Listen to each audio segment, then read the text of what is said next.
الحمد للہ رب العالمین والصلاة والسلام علی سید الانبیاء والمرسلین وعلی آلہ واصحابہ وازواجہ وذریاتہ اجمعین،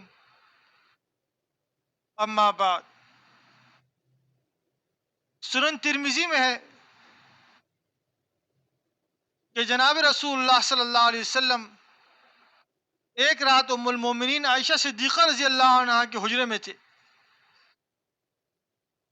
آپ آرام فرما رہے تھے۔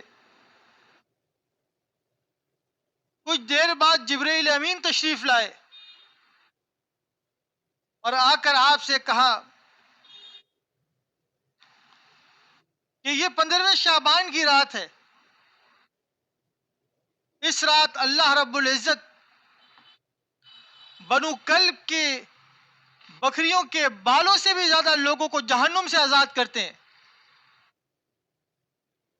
آپ بھی اٹھیے اور چل کر ان کے لیے دعائے مغفرت کریے۔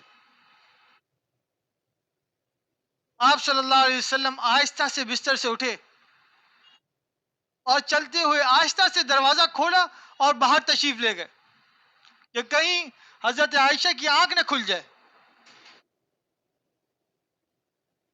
جیسے ہی آپ باہر تشریف لے گئے، اتفاقاً حضرت عائشہ کی بھی آنکھ کھل گئی، تو وہ بھی خاموشی سے ان کے پیچھے چلی گئیں۔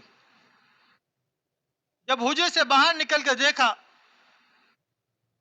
تو آپ صلی اللہ علیہ وسلم بقیع الغرقد قبرستان کی طرف تشریف لے گئے۔ تو حضرت عائشہ رضی اللہ عنہا پیچھے کھڑے ہو کر دیکھتی رہیں۔ کچھ دیر کے بعد جب جناب رسول اللہ صلی اللہ علیہ وسلم واپس لوٹے وہاں سے، تو حضرت عائشہ صدیقہ رضی اللہ عنہا دوڑتے ہوئے اپنے حجرے میں آئیں۔ اتنی دیر میں جناب رسول اللہ صلی اللہ علیہ وسلم تشریف لے آئے اور محسوس کیا کہ ان کی سانس پھول رہی ہے۔ تو آپ صلی اللہ علیہ وسلم نے ارشاد فرمایا، اکنت تخافین ان یحیف اللہ علیک ورسولہ، کیا آپ کو یہ خوف ہوتا ہے یا آپ کو یہ خیال ہوتا ہے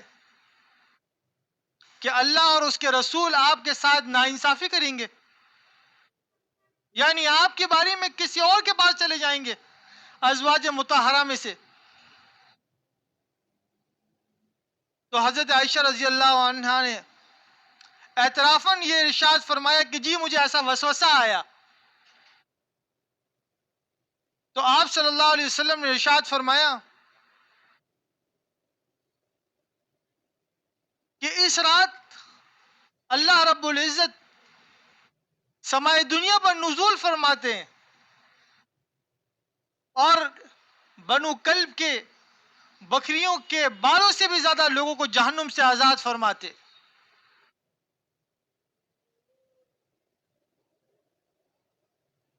قبیلہ بنو کلب عرب کے قبائل میں سے ایک قبیلہ تھا۔ اس قبیلے کے پاس بہت زیادہ بھیڑ بکریاں تھیں، اور یہاں مراد تعداد نہیں ہے بلکہ کثرت مراد ہے کہ اس رات اللہ رب العزت کثرت سے لوگوں کی مغفرت فرماتے ہیں۔ یہ ایک انتہائی فضیلت والی، برکت والی مبارک رات ہے۔ اسی لیے فقہاء اکرام نے اس رات کو ان مندوب اور مستحب راتوں میں شمار کیا ہے جو راتیں جاگ کر عبادت کر کے گزاری جاتی ہیں۔ اور اس رات کے 3 اعمال ہیں۔ پہلا عمل یہ کہ اس رات کثرت سے مرحومین کے لیے دعائے مغفرت کی جائے۔ حدیث شریف میں آتا ہے کہ مردہ زندوں کی دعاؤں کا اس طرح منتظر رہتا ہے جیسے کالغریق المتغوث، جیسے ڈوبنے والا سہارے کے منتظر رہتا ہے۔ اب اس کو ڈوبنے والے کو اس بات سے کوئی سروکار نہیں کہ اس کو سہارا دینے والا، اس کو بچانے والا کوئی اس کے رشتہ دار ہو، عزیز و اقارب میں سے ہو، بہن بھائیوں میں سے ہو، کوئی بھی ہو، دوست ہو یا دشمن ہو، وہ تو ڈوب رہا ہے، کوئی بھی آ کر اس کو بچا لے۔ اسی طرح مردہ بھی دعاؤں کو ایسے ہی منتظر رہتا ہے، کوئی بھی دعا کر لے اس کے لیے، اور دعا کرنے کے لیے قبرستان جانا ضروری نہیں ہے، کہیں بھی دعا کر سکتے ہیں، گھر میں دعا کر سکتے ہیں، چلتے پھرتے دعا کر سکتے ہیں، مسجد میں جا کر دعا کر سکتے ہیں۔ اور دوسرا عمل یہ ہے کہ 15ویں تاریخ کا روزہ رکھنا مستحب ہے، شاہ عبدالعزیز دہلوی رحمۃ اللہ علیہ نے تفصیلاً ذکر فرمایا ہے۔ اور تیسرا عمل یہ کہ اس رات تمام کے تمام اعمال انفرادی اعمال ہیں، اجتماعی اعمال نہیں ہیں۔ مثلا ذکر اذکار کرے، استغفار پڑھے، اور اسی طرح دعائیں کرے، قرآن مجید کی تلاوت کرے، منفردن کرے، اکیلے اکیلے کرے، یہ اجتماعی صورت اختیار نہ کی جائے۔ اور جن بزرگوں نے اس رات کے متعلق یہ لکھا ہے کہ یا جیسے عوام میں مشہور ہے کہ اتنی رکعت نوافل پڑھے، اس ترتیب کے ساتھ پڑھے، اس سے اتنے سال کے گناہ معاف ہوتے ہیں، اتنے سالوں کا اجر و ثواب میں ہوتا ہے، جیسے ابو طالب مکی نے قوت القلوب میں، اسی طرح امام غزالی نے احیاء العلوم میں، اور شیخ عبد القادر جیلانی نے غنیت الطالبین میں لکھا ہے۔ تو ان احادیث کی سند کے متعلق محدثین نے معذرت کری ہے کہ یہ احادیث کی سندن، یہ احادیث سندن ضعیف ہے، قوی نہیں ہے، اور بالکلیہ اس رات کی فضیلت کا انکار بھی صحیح نہیں ہے۔ جیسے مولانا عبدالحی صاحب لکھنوی نے الاثار المرفوعہ میں لکھا ہے، اور حضرت مولانا یوسف صاحب بن نوری رحمۃ اللہ علیہ نے معارف السنن میں لکھا ہے، شیخ زاہد الکوثری رحمۃ اللہ علیہ فرماتے ہیں کہ بھئی اتنی سختی بھی نہیں ہے اس کے اندر، یعنی یہ رات کے اندر دو حصے ہیں، ایک حصہ فضیلت کے اعتبار سے تو فضیلت کے منکر نہیں ہے کوئی، اور ایک حصہ اعمال مخصوصہ کے اعتبار سے کہ اتنی عبادت، اتنی راتیں، اتنی نوافل وغیرہ پڑھی جائیں،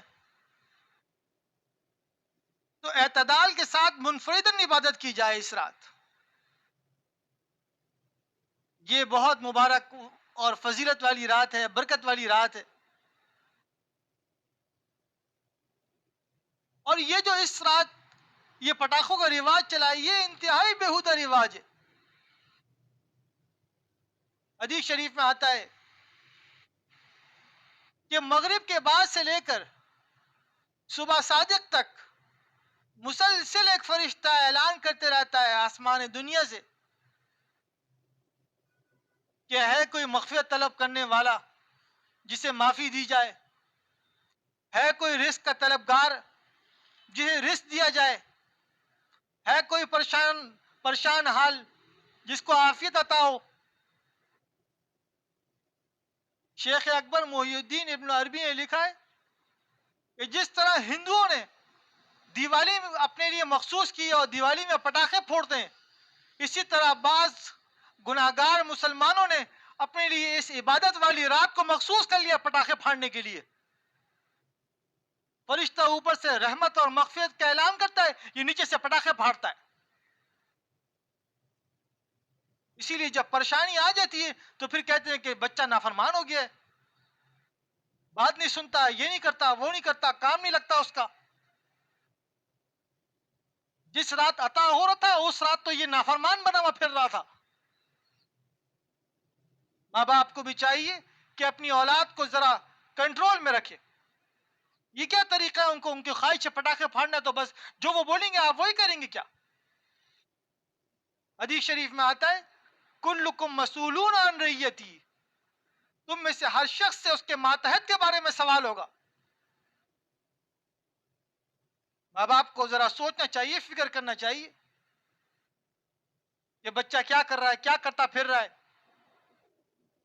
بہرحال خلاصہ کلام یہ ہوا کہ یہ رات انتہائی فضیلت والی، برکت والی رات ہے. اس رات خوب سے خوب عبادت کی جائے، خوب اللہ تعالیٰ سے معافی تلافی کی جائے. اللہ تعالیٰ ہمیں بھی عمل کرنے کی توفیق عطا فرمائے. وآخر دعوانا ان الحمد للہ رب العالمین.